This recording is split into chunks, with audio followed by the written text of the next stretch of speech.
wassalamu ala asyrafil anbiya sayyidina Muhammad sallallahu alaihi wasallam wa ala alihi wa sahbihi ajma'in.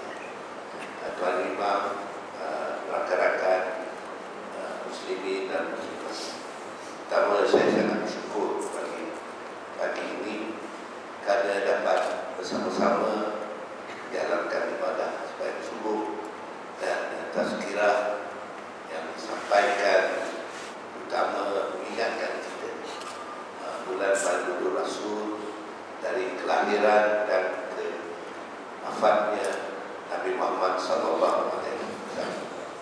Saya rasa pengajaran untuk kita sebagai umat Islam sangat penting, kerana umat Islam lah yang dapat satu agama sangat lengkap dibandingkan dengan agama-agama yang lain. Dan kita diingatkan bahawa Nabi Muhammad sallallahu alaihi wasallam telah meninggalkan kita kitab yang paling puluh, yang tidak boleh diubah suai, tetapi kitab itu menunjukkan kepada kita bagaimana cara hidup yang terbaik untuk umat. Kitab Al-Quran.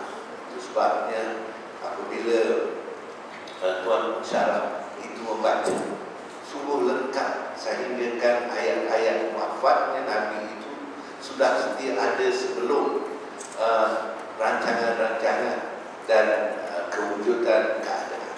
Jadi itulah sebabnya umat Islam istilah bersyukur kerana mendapat ilmu tata cara yang sebegitu lengkap, dari cakrawala sehingga cara hidup sebagai suami dan isteri.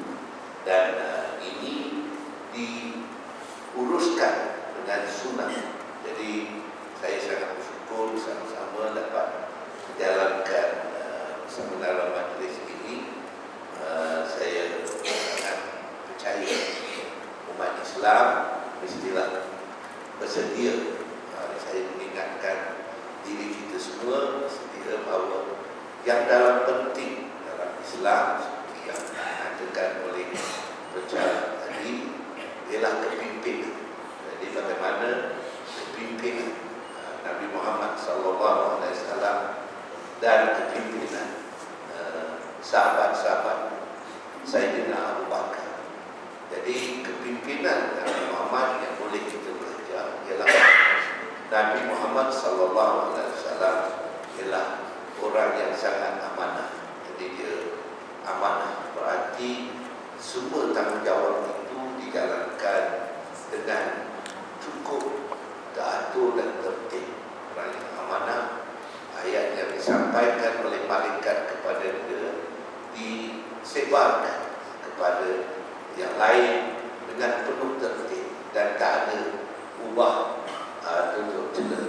Jadi kedua, sangat-sangat bertanggungjawab. Dia ialah orang yang bertanggungjawab tentang apa yang dilakukan.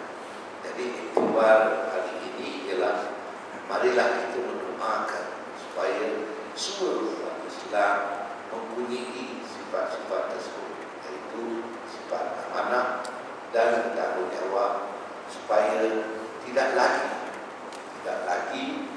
umat Islam ini dipandang rendah. Jadi satu daripada perkara yang kita dapati di dunia ini pada saya ialah umat Islam ini dianggap sebagai kelas kedua, maknanya rakyat kelas kedua.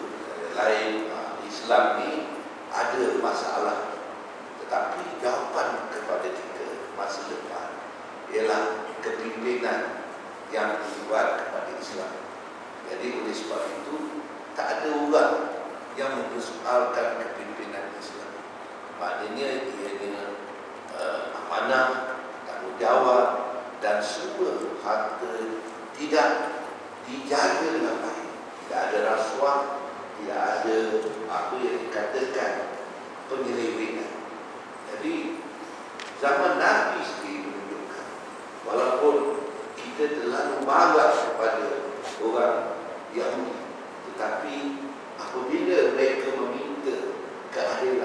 mereka akan meminta orang Islam yang mengadilkan, iaitu berapa tinggi taraf Islam itu. Jadi oleh sebab itulah hari sekali saya minta supaya kita berdoa kepada Allah SWT sentiasa meneruskan kepimpinan dan meminta supaya kepimpinan Islam ini dilakukan dengan penuh amanah dan bertanggungjawab, insya-Allah. Itulah saja. Sebenarnya saya bukanlah orang pendakwah, hanya mendengar dan saya pulangkan balik kepada sebuah yang saya dengar. Jadi terima kasih. Wabillahi taufiq hidayah. Wassalamualaikum.